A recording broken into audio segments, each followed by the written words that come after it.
కాబోయేటటువంటి దైవ సేవకులకు కూడా ప్రత్యేకమైనటువంటి వందనాలు. మంచిది. సాక్ష్యం చెప్పినటువంటి వాళ్ళు చాలా మంచి సాక్ష్యాలు చెప్పారు. నేనంటాను,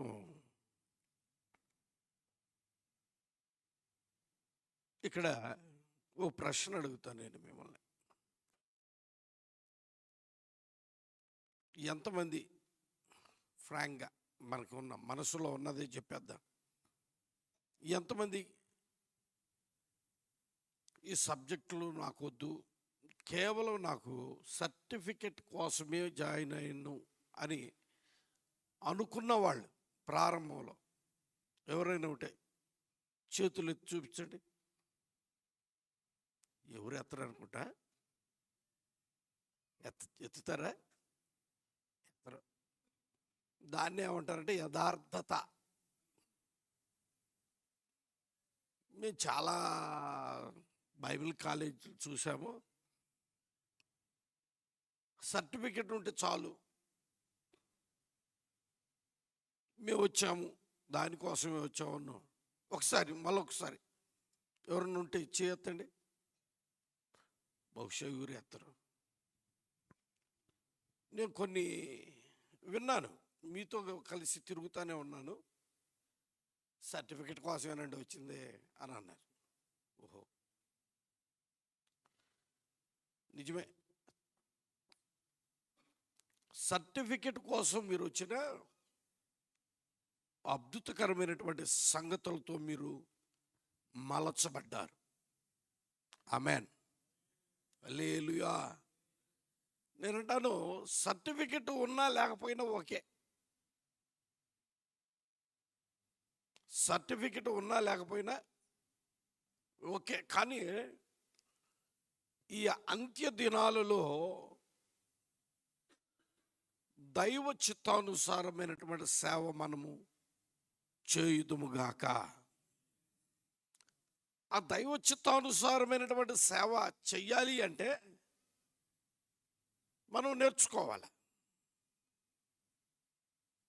నేర్చుకోకుండా మనము దైవ చిత్తానుసారమైన సేవని చేయలేం. యేసు ప్రభు వారు అంటున్నారు, మీరు నా యొద్దకు వచ్చి నా కాడిని ఎత్తుకొని నేర్చుకోండి అంటున్నాడు. నేర్చుకోవాలి. శిష్యులు యేసు ప్రభు వారి దగ్గర నేర్చుకున్నారు. వాళ్ళు వెళుతూ వెళుతూ సేవకులకు ఆ సంగతులను బోధించారు. నేనంటాను, ఈ చివరి కాలంలో ఉన్నటువంటి మన చేతులకు దయగలిగిన దేవుడు సేవను అప్పగించాడు. ఎంత ధన్యులం మనం నిజంగా. లోకములో లేనటువంటి ఘనత, లోకులకు లేని ఘనత నేనంటాను, సేవకులమైనటువంటి మనకి ప్రభు ఈ ఘనతనిచ్చాడు. మనకంటే మహామహులు, యోధాన యోధులు ఈ మంచి పరిచర్యను చేసి మన చేతులకు అప్పగించబడ్డది. ఇప్పుడు ఈ పరిచర్య ఒక క్రమమైన పరిచర్య. అన్నలో ఉన్నటువంటి తపన ఏమిటంటే ఒక క్రమమైన పరిచర్య చేపించాల. వాక్యానుసారమైనటువంటి పరిచర్యను నేర్పించాలి. లోకంలో చాలా రకాల పరిచర్యలు ఉన్నాయి, కానీ వాక్యములో ఉన్నటువంటి పరిచర్యను నేర్పించాలని తను తపన పడుతూ ఉంటాడు ప్రతి క్షణం.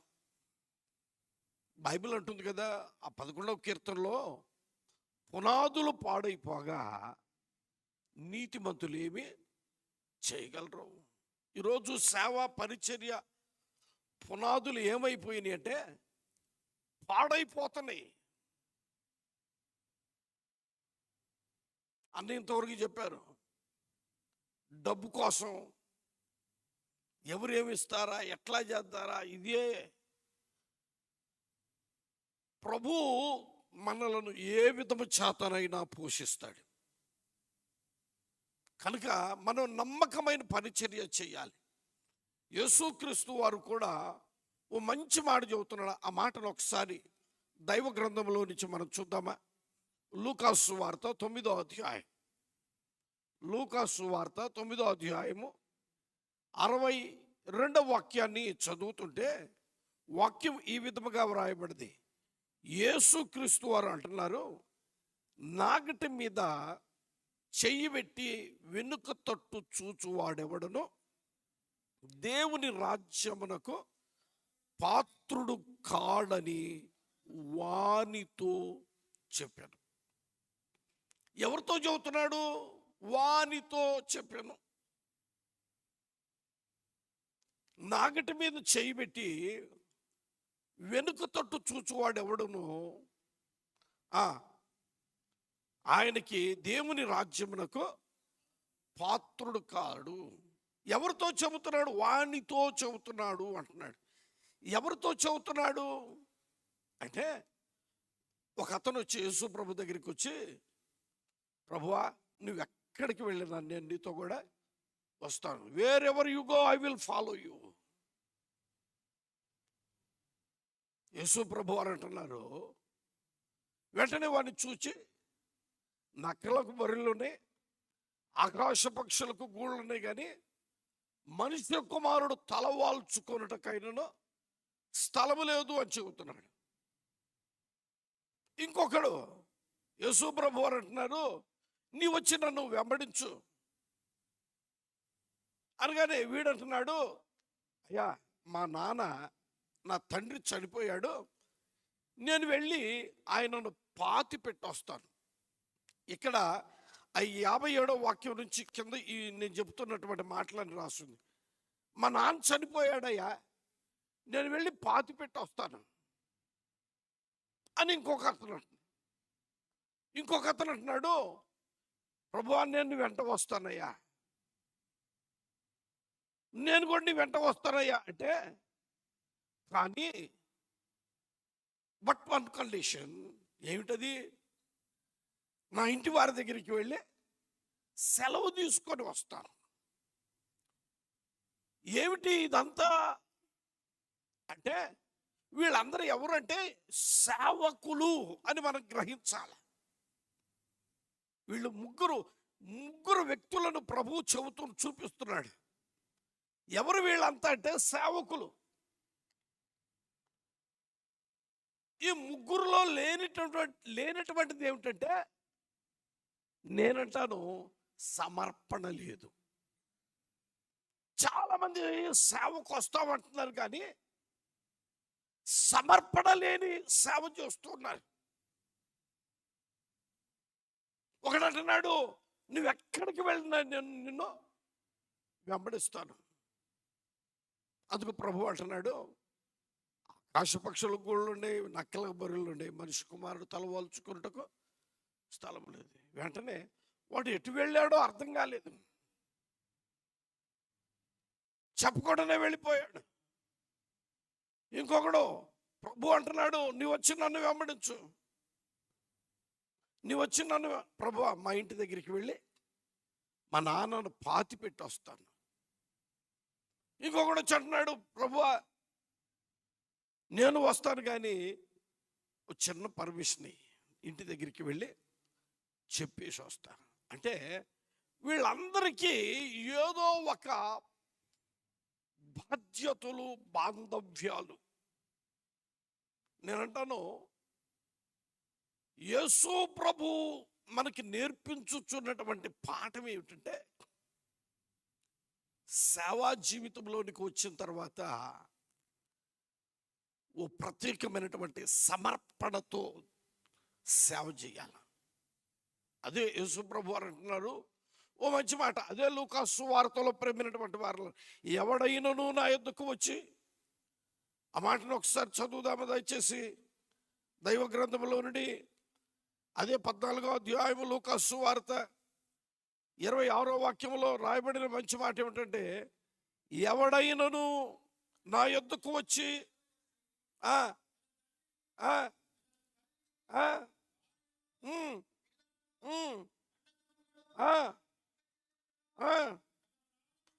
తన ప్రాణమును సహా ద్వేషించకుంటే వాడు నా శిష్యుడు కాబా. శిష్యుడు అంటే ఏమిటి అర్థం? యేసు ప్రభు సేవకుడు. శిష్యుడు అంటే ఎవరు? యేసు ప్రభు సేవకుడు. యేసు ప్రభు అంటున్నారు, ఎవడైనాను నా యొద్దకు వచ్చి తన తల్లిని, తండ్రిని, అన్నదమ్ముల్ని, అక్కచెల్లెల్ని, భార్యని, పిల్లల్ని, చివరికి తన ప్రాణమును సహా ద్వేషించుకుంటే వాడు నా శిష్యుడు కానేరను. అంటే యేసు ప్రభు ఏమి నేర్పిస్తున్నాడు అంటే సమర్పణ జీవితముతో దేవుని సేవ చెయ్యాలి అని ప్రభు చెబుతున్నాడు. అందుకే ఆ చివరిలో, ఆ 9వ అధ్యాయం చివరిలో అంటున్నాడు, ఈ విధంగా లేకపోతే అటువంటి వాళ్ళు దేవుని రాజ్యమునకు పాత్రుడు కాడు. నిజమే ప్రేమైనటువంటి దేవుని పిల్లలారా, దైవజనమా, ఎందుకు ఈ సంగతిని నేను మీతో చెబుతున్నాను అంటే, మీరందరూ దేవుని చేత అభిషేకం పొందారు. హల్లెలూయా. దేవుని చేత, దైవ సేవకుల పెద్దల చేత, హస్త నిక్షేపణము చేత మీరు అభిషేకించబడ్డారు. ఇంతవరకు మీరు ఒక సాధారణమైనటువంటి వ్యక్తులుగా ఉన్నా, ఇప్పుడు మీరు దేవుని సేవకులు, మీ తలల మీద చేతుల నుంచి ప్రార్థించటం వలన you are a special person. You are not ordinary person. మీరు ఒక ప్రత్యేకమైనటువంటి పరిచర్య కొరకు ఎన్నిక చేయబడిన వారు. మంచిది, కానీ ఎన్నిక చేయబడినటువంటి మన జీవితంలో సమర్పణ కూడా రావాలా. ఏమి రావాలా? చెప్పాలా అన్నట్టున్నారు ఇందాక. మనం అందరం సరిగ్గా పరిచర్య చేస్తే భారతదేశం ఎప్పుడో మారిపోయేదే. నేనంటాను, ప్రియమైనటువంటి దేవుని పిల్లలారా, మన పరిచర్యలు ఎక్కడో లోపాలు ఉన్నాయి. అట్లా సరి చేసుకోవాలా, క్రమపరుచుకోవాలా. దైవ చిత్తానికి మనం లోబడి సమర్పణ జీవితముతో దేవుని ఘనమైన పరిచర్య చేయగలిగితే, దేవుని ఘనమైన పరిచర్య చేయగలిగితే, నేనంటాను మన భారతదేశం యేసు ప్రభు వారి సొంతం అవుతుంది. హల్లెలూయా, హల్లెలూయా. ఎందుకు ఈ తపన, ఎందుకు దైవజనుని గుండెల్లో ఉందంటే, ఒక విశ్వాసిని సంపాదించుకుంటే దశమ భాగం వస్తాయి, కానుకలు వస్తాయి. కానీ సేవకుని సంపాదించుకుంటే ఏమి రావు. నేనంటాను, నేర్చుకున్నారు, మీ ఫీల్డ్కి, మీ పరిచర్యలకు వెళ్ళిపోతారు. కానీ అన్నకేమైనా లాభకరంగా ఉంటుందా? అన్నకి లాభం ఏంటో తెలుసా? మీరు సంపాదించిన ప్రతి ఆత్మ ఆయన అకౌంట్లోకి వెళుతుంది. నేనంటాను, 100 మంది విశ్వాసులను సంపాదించుకున్నట కంటే 10 మంది సేవకులను, సరి అయిన సేవకులను, నమ్మకమైన సేవకులను, సమర్పణతో కూడినటువంటి సేవకులను సంపాదించుకోగలిగితే ఈ ప్రతిఫలము పరలోకంలో ఉంటుంది. కనుక ప్రియమైనటువంటి వారులారా, మన ఆత్మీయ జీవితాలలో, మన సేవా జీవితంలో దైవ చిత్తానికి మనం లోబడి సమర్పణ జీవితమును కొనసాగించాల. ఎవరైనా ఏదైనా ఇస్తానంటే వెళ్తాం, కానీ ఏమి ఇచ్చినా ఇవ్వకపోయినా ఒక ఆత్మను సంపాదించటానికి మనం పరిగెత్తాల. హల్లెలూయా. ఆ గెన్నెసరెతు ప్రాంతంలో ఒక సేనా దయ్యాలు పట్టినాడు ఒకడున్నాడు. ఎవడు పట్టించుకోవట్లే వాడిని. కానీ యేసు ప్రభు వారు వాని కోసమే వెళ్ళాడు. ఎవరి కోసం వెళ్ళాడు? సేనా దయ్యాలు పట్టిన వాని కోసమే వెళ్ళాడు. వాడిని విడిపించాడు. మరలా వెనుకకు వెళ్ళాడు. ఒక్క ఆత్మను సంపాదించటానికి యేసు ప్రభు వారు ఎన్నో సందర్భాలలో ప్రేమైనటువంటి వారులరా సుకరా అనే బావి దగ్గరికి వెళ్ళాడు. ఎన్నో సందర్భాలలో ఒక్క ఆత్మ కొరకే ఆయన ప్రయాసపడ్డాడు. మనం ఒక్క ఆత్మ కోసం ప్రయాసపడుటకు దైవచిత్తానుసారమైనటువంటి లేకుంటే సమర్పణతో కూడినటువంటి సేవ చేయుటకు మన ఆత్మీయ జీవితాలు కట్టుకొందుముగాక. హల్లెలూయా, హల్లెలూయా. ఈ మధ్యాహ్న కాల ఈ సాయంకాలపు వేళలో ప్రవీణటువంటి దేవుని పిల్లలరా, సేవకులమైనటువంటి మనం ఒక ఘనమైన పరిచర్య చేయాలి. నేనంటాను, ఆస్తులు కాదు సంపాదించుకోవాల్సింది, ఆస్తులు కాదు. మనం ఎంత ఆస్తి సంపాదించినా కదా ఇక్కడ విడిచిపెట్టి వెళ్ళటమే. మా ఊర్లో ఒక పాస్టర్ గారు ఉన్నాడు. 4 అంతస్తులు కట్టించాడు. కట్టించి ఉదయం ఈ మూలకి వెళ్తాడు, ఈ మూల చూస్తాడు, మళ్ళా ఇటు వస్తాడు, ఇటు చూస్తాడు, 4 మూలలు తిరిగి చూస్తూనే ఉంటాడు. ఉదయం సాయంత్రం చూస్తూనే ఉంటాడు. నేను చూసి ఉండబట్టలేక అడిగేశా, ఏం పాస్టర్ గారు ఎటన్నా ఒకవైపు ఒరిగిపోతుందా ఇంది బిల్డింగ్ అన్నా. ఎందుకండి ఆ మాట అన్నావు అన్నాడు. లేదు, ఉదయం సాయంత్రం 2 పూట్ల 4 వైపులా చూస్తున్నావే. ఆ 4 వైపులా చూస్తున్నావే అంటే ఇంకా అప్పటి నుంచి నాతో పలకటం మానుకున్నాడు. నేనంటాను, మనం కట్టించిన బిల్డింగ్ అయినా, మనం సంపాదించిన సంపాదన అయినా, ఏదైనా ఇక్కడే మనం విడిచిపెట్టి వెళ్ళాల. దైవజనుడు పౌలు గారు అంటున్నాడు, దేవుని సేవకులముగా మనం సంపాదించిన ప్రతి ఆత్మ దేవుని రాజ్యములో మన కిరీటములో ఒక ముత్యాల్లాగా, ఒక వజ్రాల్లాగా పొదిగించబడతాయి. హల్లెలూయా.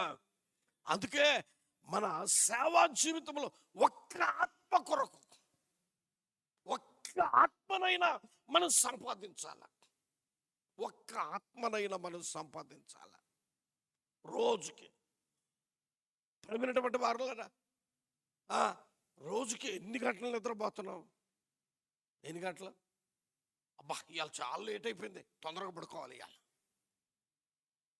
అయ్యో నేను ఈరోజు ఒక్క ఆత్మను కూడా సంపాదించలేదు, రేపు ఈరోజు ఆత్మ, రేపు ఆత్మను సంపాదించాలని పరిగెత్తుతున్నామా? పరిగెత్తేటటువంటి ఆ మంచి అనుభవం మన ఆత్మీయ జీవితంలో, సేవా జీవితంలో కలిగి ఉందుముగాక. హల్లెలూయా. యేసు ప్రభు వారు అంటున్నారు ఒక మంచి మాట, ఎవడైనను నా యొద్దకు వచ్చి నాగటి మీద చెయ్యి వేసి చెయ్యి పెట్టి వెనుక తట్టు చూచువాడు. కొంతమంది ఇప్పుడు ప్రారంభంలో చాలా బాగా సేవ సేవ సేవ అని అంటారు. కానీ సేవ అంటే నేనంటాను ప్రేమైనటువంటి వారు, మనం అనుకున్నంత ఈజీ కాదు.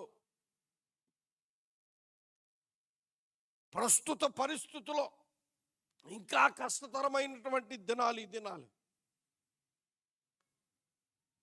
అయ్యో అనవసరంగా వచ్చానే సేవకి, ఇన్ని ఇబ్బందులు, ఇన్ని కష్టం, ఇంత సమస్యలు ఉంటాయి అన్నడితే నేను వచ్చేదాన్ని కాదు అని మన జీవితంలో ఎన్నడూ చెప్పకూడదు. ప్రభువు నాకు ఇచ్చిన మహాభాగ్యం ఇది. అందుకంటున్నాడు, నాగటి మీద చెయ్యి పెట్టి వెనుక తట్టు చూడకూడదు. అందుకే దైవజనుడైనటువంటి పౌలు గారు అంటున్నాడు, నేను వెనుకున్న వాటిని మరిచి ముందున్న వాటి కొరకు నేను వేగిరపడుచున్నాను.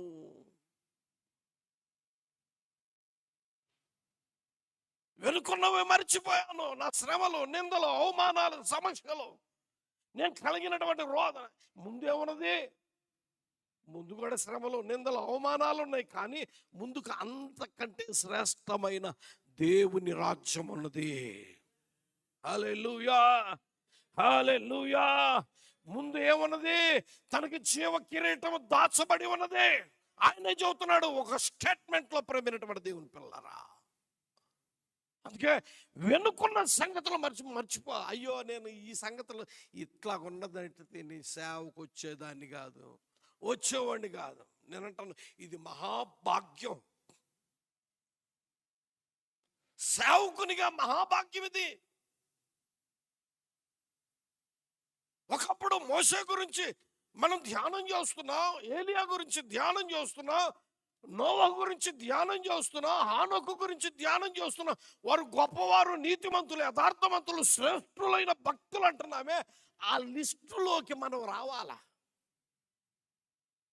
నేను అందుకే ఒక పాట రాసుకున్నా, ఆ లిస్టులో నేను ఉండాలయ్యా, ఆ లిస్టులో నేను ఉండాలయ్యా,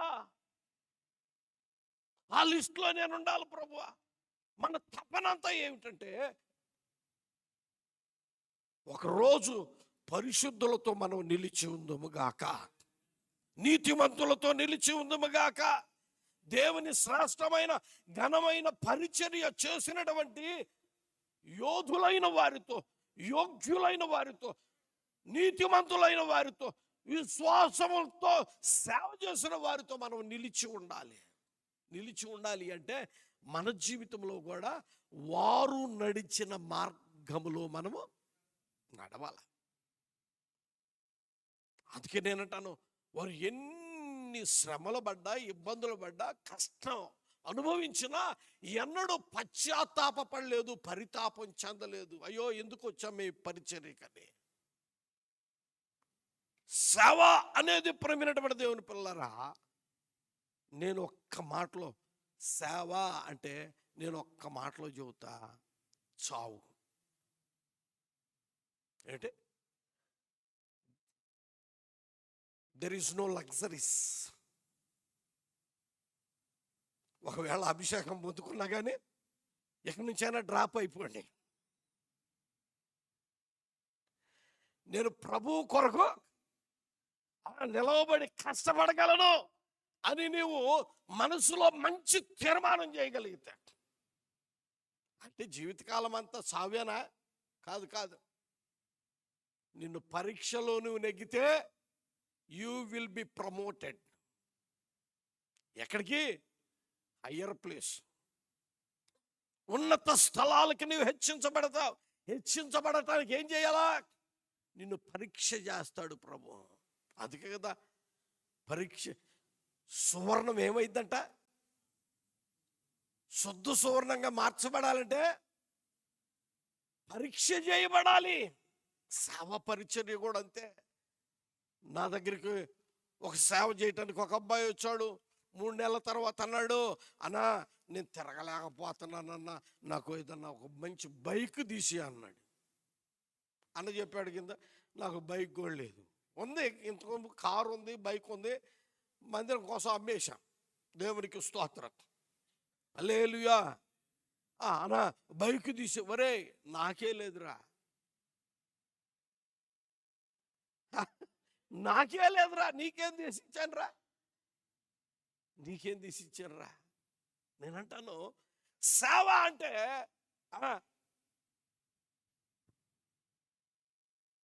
ఉన్నతమైన అనుభవాలు చూడొచ్చు, లోయెస్ట్ ప్లేసులు కూడా చూడొచ్చు. ఏ స్థలములో ఉన్నా, ఏ పరిస్థితిలో ఉన్నా, నేనంటాను ఆ స్థితిలో ప్రభువుని మనం ఘనపరచగలిగితే చాలు. హల్లెలూయా.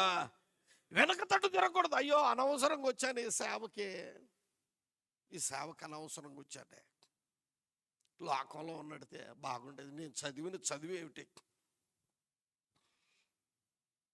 నేను కూడా ఒకప్పుడు అనుకున్నా, అనవసరంగా వచ్చాను సేవకి, నేను ఎంకాం చదివానే, అనవసరంగా వచ్చాను సేవకి అని నేను కొన్ని సందర్భాల్లో అనుకున్న ప్రభు నాతో మాట్లాడిన తర్వాత మరలా ఎప్పుడు ఆ మాట నా నోటిలోనికి రానివ్వకుండా నన్ను నేను క్రమపరుచుకున్నాను.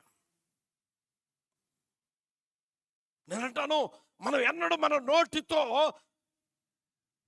నేను అనవసరంగా వచ్చాను సేవకి అనకూడదు. వెనుకున్నవి మరిచిపెట్టాల, విడిచిపెట్టాల, ప్రభు కొరకు బ్రతకాల, సమర్పణతో కూడిన పరిచర్య చేయుదుముగాక.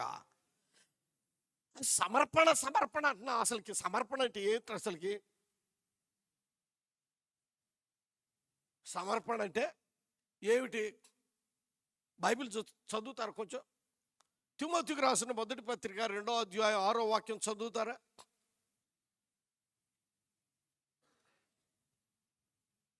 రెండు వారు అమ్మా. తిమోతికి రాసిన మొదటి పత్రిక 2వ అధ్యాయము 6వ వాక్యం. ఎవరైనా యేసుక్రీస్తు వారు అందరి కొరకు ప్రయత్నముగా తనను తానే సమర్పించుకొనెను. What is the definition of the sacrifice? ఏమిటి సమర్పణ అంటే? చాలా మంది సమర్పణ సమర్పణ సమర్పణ ఏం సమర్పించుకున్నాడంటే అందరి కొరకు తనను తానే క్రయధనముగా సమర్పించుకున్నాడు. అంటే యేసుక్రీస్తు వారు అందరి కొరకు చనిపోవటానికి అప్పగించుకున్నాడు. సమర్పణ అంటే సంపూర్ణముగా అర్పించుకొనుట. అంటే సమర్పణ అంటే సంపూర్ణముగా అర్పించుకొనుట. నేనంటాను, మరలా వెనక్కి తిరిగి చూడొద్దు. మరలా వెనక్కి తిరిగి చూడొద్దు. సంపూర్ణంగా మనలను మనం అర్పించుకుందాం. ఏంటి? ఎవరి కోసం? క్రయధనముగా నశించిపోతున్న ఆత్మల యొక్క రక్షణ కొరకు మనము సంపూర్ణంగా అర్పించుకుందాం. ఈ ప్రయాసలో ప్రియమైనటువంటి దేవుని పిల్లారా, సేవకులారా, మనం చనిపోవచ్చు. ఆకలి దప్పులు ఉండొచ్చు, వస్త్రహీనత కావచ్చు, ఏ పరిస్థితి అయినా. ఎందుకంటే సమర్పించుకున్నాం గనక. కష్టం ఉండొచ్చు, నష్టం ఉండొచ్చు, ఇబ్బంది ఉండొచ్చు, సమస్యలు ఉండొచ్చు, నిందలు ఉండొచ్చు, అవమానం ఉండొచ్చు. నేనంటాను, అనేకులకు మనము క్రయధనం. సేవకుడు అంటే ఎవరు? సేవకుడు అంటే ఎవరు? అనేక ఆత్మల రక్షణ కొరకు నిత్యము చేతులెత్తి ప్రార్థన చేసి స్వార్థ చెప్పి నశించిపోతున్న ఆత్మలను యేసయ్య యొద్దకు చేర్చువాడు సేవకుడు. హల్లెలూయా. చూద్దాం గట్టిగా హల్లెలూయా, హల్లెలూయా. సుఖాల కోసం కాదు, వారి లగ్జరీస్ కోసం కాదు, మనం పాటుపడాల్సింది ఆత్మల రక్షణ కొరకు మనలను మనం అర్పించుకోవాలి. అందుకే దైవజనుడైనటువంటి పౌలు గారు అంటున్నాడు ఒక మంచి మాట. 12వ అధ్యాయం రోమీయులకు రాసిన పత్రిక 12వ అధ్యాయం మొదటి వాక్యం నుంచి చదువుతారా? కాబట్టి సహోదరులారా, అమ్మా, పరిశుద్ధమును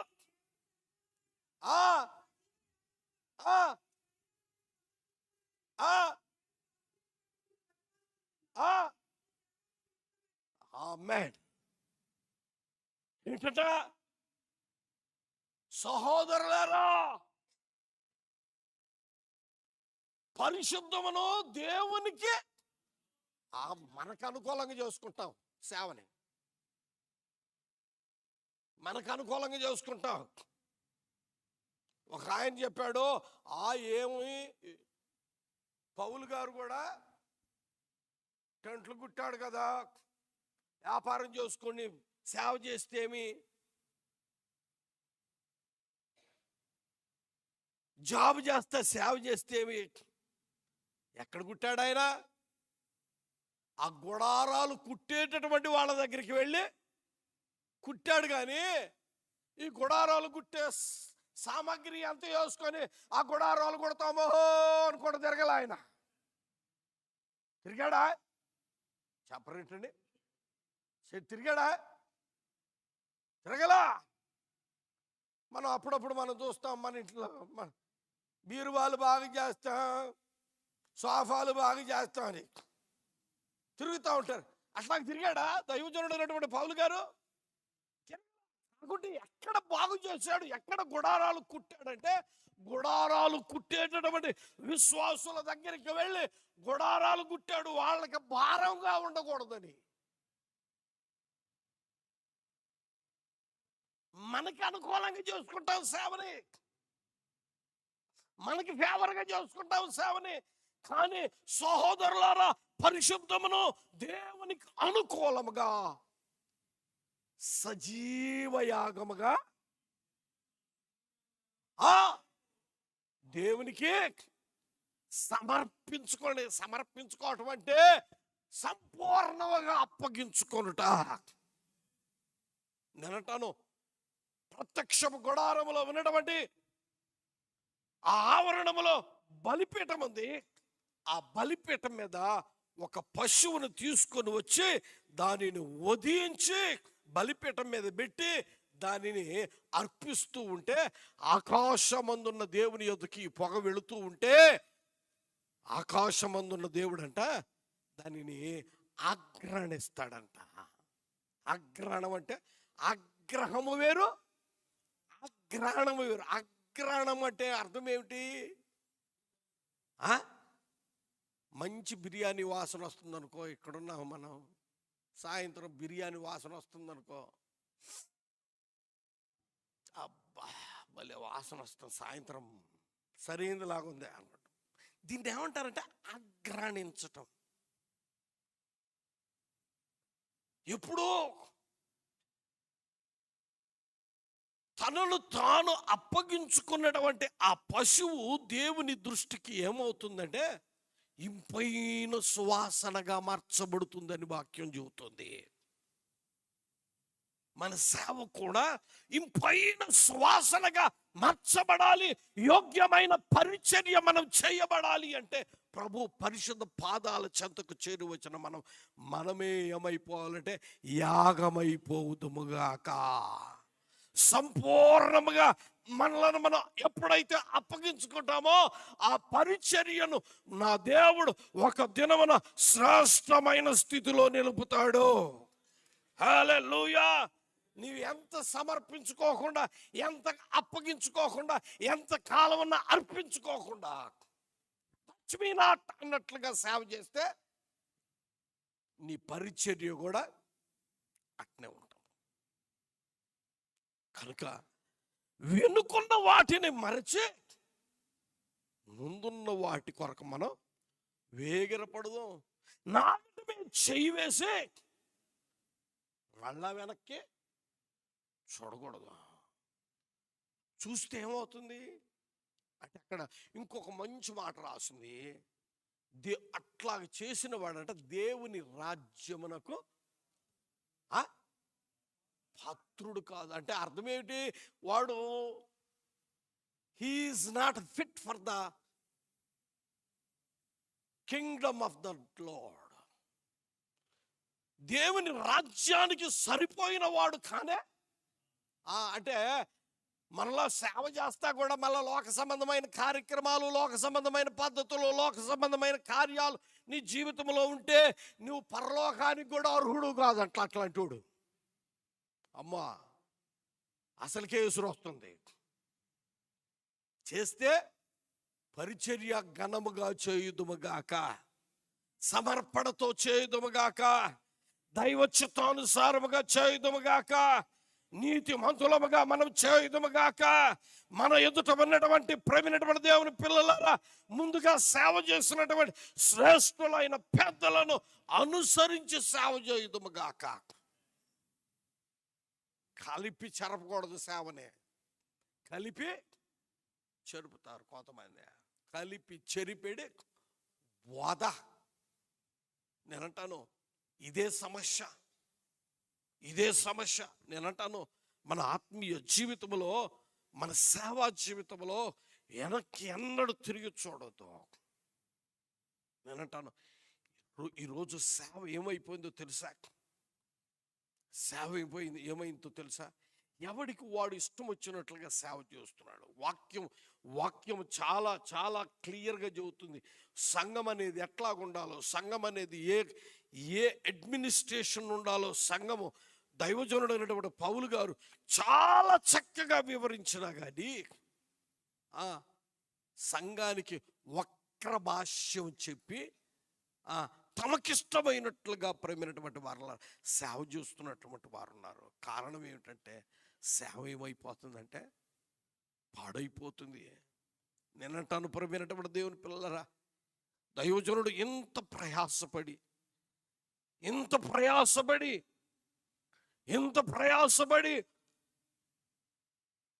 మూల సిద్ధాంతాల్ని, పరిశుద్ధాత్మ అనుభవాల్ని, అపోస్తుల బోధ, సత్యమును వివరించి దేవుని సేవ చేయండి అని చెబుతా ఉంటే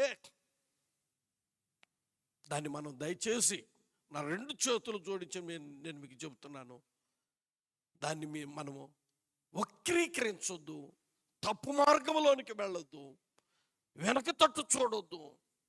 ప్రవీణటువంటి వారులారా, నేనంటాను నువ్వు సక్రమంగా ఉన్నంత కాలం నీ జోలి ఎవడు రాడు. కానీ నువ్వు క్రమము పరచబడి ఓ ఘనమైన పరిచర్య, పెంతుకోస్తు అనుభవంలో నీవు పరిచర్యను కొనసాగిస్తావే, అదిగో అప్పుడే నీకు ఆఫర్లు వస్తాయి.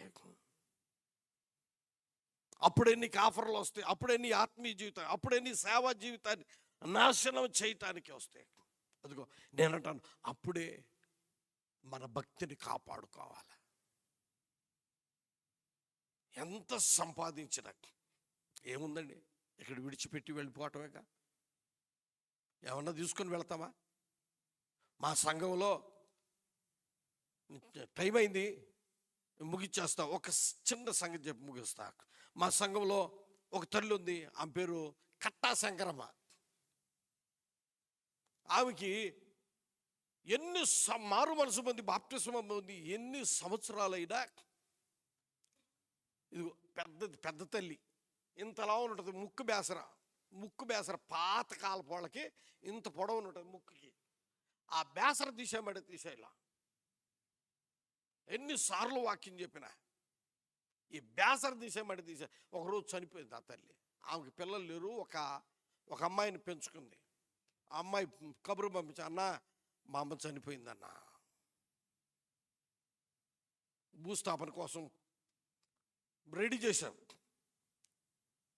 వాళ్ళ కూతురు వచ్చింది, ఈ ముక్కు బేసర ఓడ తీయటానికి రాలా. వాళ్ళ అల్లుడు వచ్చాడు, రాలా. వాళ్ళందరూ వచ్చారు, రాలా. ఆ అమ్మాయి అంటుంది వాళ్ళ కూతురు, వదిలేసేయండి. ఆమెకి ముక్కు బేసరంటే చచ్చేంత ప్రేమ. పాస్ట్ గారు ఎంత కాలం వాక్యం చెప్పినా కానీ ఆమె లోబడలేదు. ఆ ముక్కు బేసరంతే ఉంచుకొని పెట్టేశాం. బరియల్ గ్రౌండ్కి తీసుకొని వెళ్ళాం. తీసుకెళ్తే ఇక గుంటలోకి బాక్స్ దించాం. బాక్స్ దించితే ఇంకిద్దరు కిందకి దిగారు లోపలికి, సమాధిలోకి.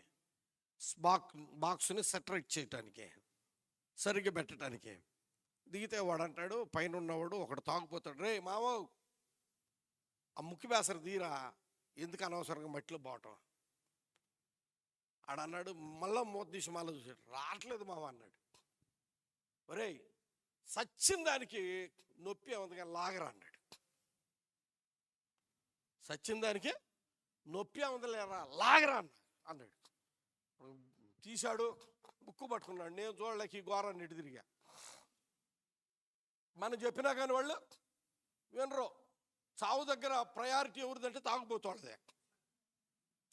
నేను ఇటు తిరిగా, పట్టుకొని కతక్కలు లాగేశాడు. అయ్యా తలుపేసేయండి అయ్యా. ఒకప్పుడు చూశాను కానీ ఇప్పుడు మాత్రం ఆ ఘోరమైన సంగతిలో చూడలేకపోతున్నాం. వేసేయండి ఆ తలుపు వేసేసాడు, ప్రార్థన చేసి మట్టేసి 3 సార్లు వచ్చేసాడు. నేను అనుకున్నాను ఈమెకి శాస్తి జరగాల్సిందే,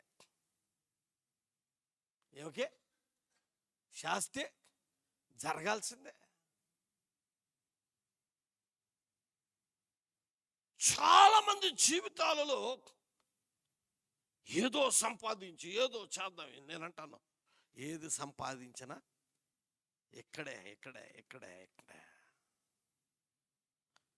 బైబిల్ అంటుంది, మనం చేసిన ప్రార్థన, మన ధర్మ కార్యాలు పరలోక రాజ్యానికి జ్ఞాపకార్థంగా చేరతాయి.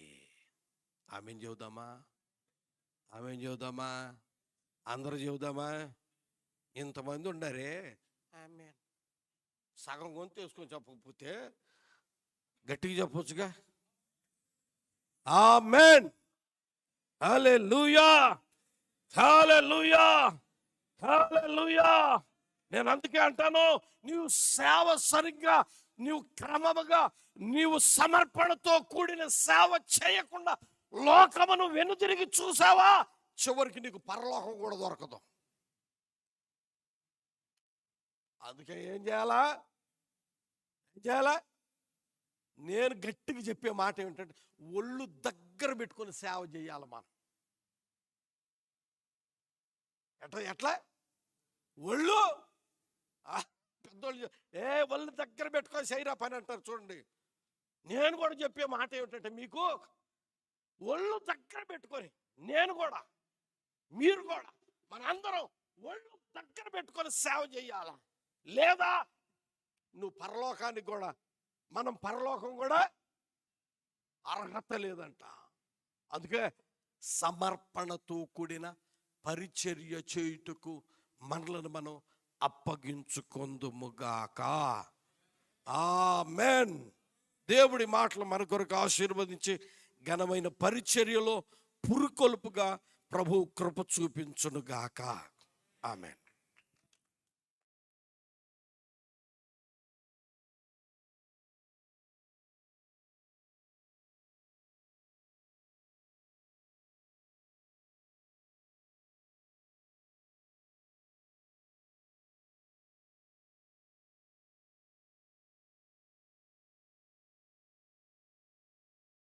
స్తోత్రం స్తోత్రం, హల్లెలూయా.